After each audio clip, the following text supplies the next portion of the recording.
How to fix your account has been disabled from App Store and iTunes. So if you want to fix your account has been disabled from App Store and your iTunes, then just watch this video. Start by waiting at least 24 hours before trying to sign in again. This is important if you've entered the wrong password several times in a row, as Apple may temporarily lock your account for security reasons. Once that time has passed, try logging in again to see if the error disappears.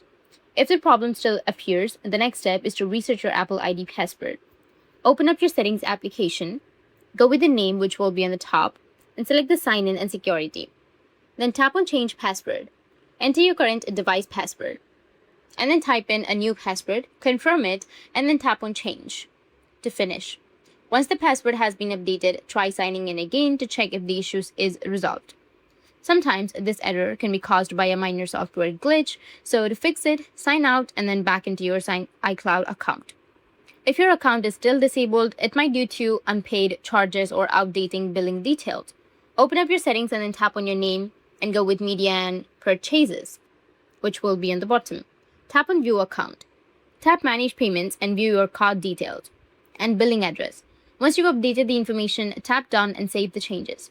If none of these steps work, your last option is to contact Apple support. Visit support.apple.com, select your device, and then tap on Forgot Password or Disable Account. From there, you can chat with Apple's support team or request a call for direct assistance. If you found this video helpful, hit the subscribe button, and thanks for watching.